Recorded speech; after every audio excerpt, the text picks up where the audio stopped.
Imagine stepping outside and realizing the sky is missing something.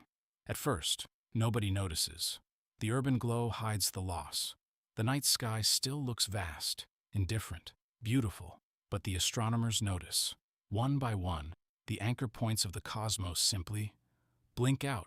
No supernova flares, no cataclysmic flash. They just unmake themselves from the dark. News networks write it off as a massive optic malfunction. Scientists murmur nervously about atmospheric anomalies. Governments issue blanket, reassuring silence. Then, 3 nights later, the first one falls.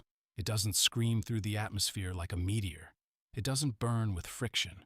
It moves with an unearthly, sluggish grace, cutting a silent path across the horizon before plunging deep into the rugged isolation of the mountain range.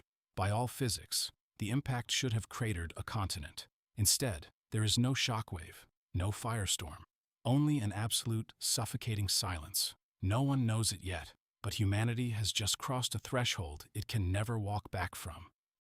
You are Ethan, 26 years old, a low-level maintenance technician at the remote Black Ridge Observatory. You don't map exoplanets or chase headlines.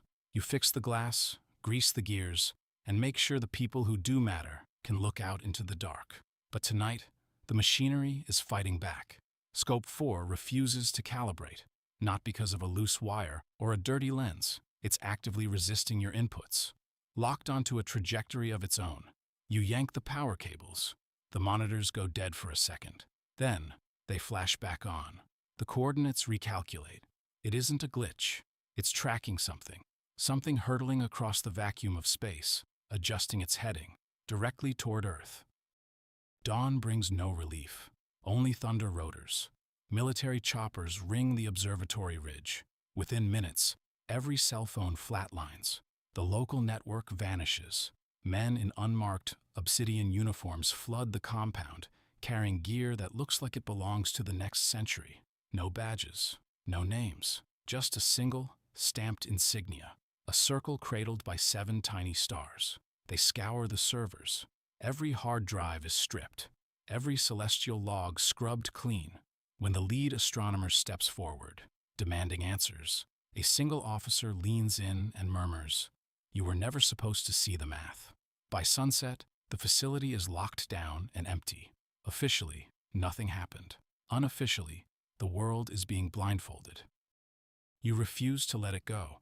While checkpoints seal off the main roads, you take an old, forgotten logging trail around the military perimeter, hiking for hours through the freezing timberland until you find it. The impact crater, a half-mile wide, perfectly carved bowl of scorched earth. At its center rests the fallen star. It radiates no heat. It casts no shadow. It is a massive, seamless sphere of brushed silver, entirely alien to the laws of nature. As you slide down the loose shale of the crater and press your palm against the hull, the air shifts. A voice blooms inside your skull. It doesn't use English. It doesn't use sound waves. It is pure conceptual memory, echoing straight into your thoughts. You came. You freeze, breath caught in your throat. We have waited so long for your kind to remember. Shaken to your core, you spend the next 48 hours digging through deep digital archives, folklore, and academic texts. You find them everywhere. Forgotten cave paintings in the Sahara, cuneiform tablets from ancient Mesopotamia, ruined megaliths buried beneath jungles, civilizations separated by oceans and millennia, recorded the exact same celestial event, the descent of the Sky Keepers. But every historical record shares a terrifying uniformity. When the stars return, humanity will face its first choice. Not its final extinction. Its first choice. But what choice? Every single ancient text cuts off mid-sentence. The final pages of history weren't lost to time. They were violently edited out. Then, the second one drops. This time, it hits the open ocean. Satellites capture the impossible. It doesn't sink. It stays buoyant, hovering at the surface like a silver monolith. Naval research vessels are sent to intercept. All contact goes dead within seconds, except for one.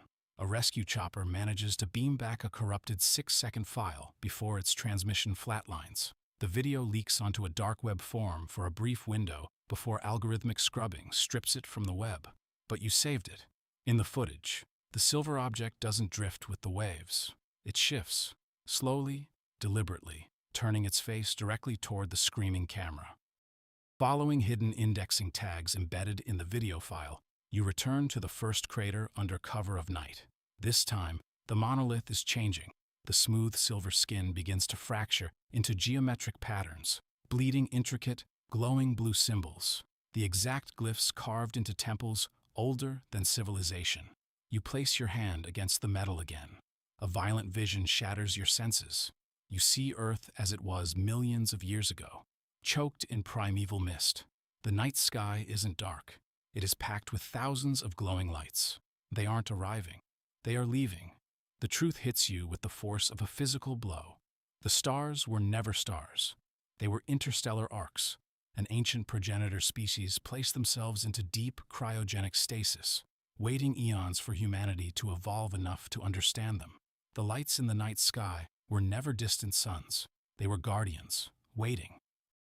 The silver shell splits.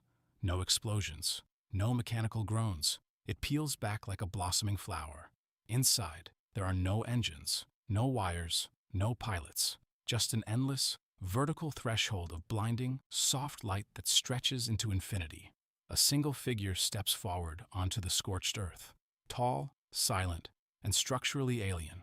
Its eyes hold the swirling, distant dust of entire galaxies. It looks down at you, studying your frail frame with ancient patience. "You are earlier than expected," it says, the voice echoing in your mind. Your heart hammers against your ribs. What are you? The figure looks past your shoulder, gazing up at the thinning night sky. "We are the first travelers. You called us stars." Across the globe, the rest of the fallen monoliths begin to unfold. Billions of people stop in their tracks, stepping out onto streets and balconies, looking up at a night sky that is suddenly, terrifyingly empty. Only a handful of distant lights remain. The traveler speaks one final sentence into your mind. This world was never your destination. It was your nursery. High above the atmosphere, the very last star in the sky abruptly alters its course. It stops drifting. It turns, and it falls straight toward the planet. Its light swells, expanding across the horizon until it swallows the stars, the mountains, the dark, and everything else in a blinding sheet of pure white. To be continued.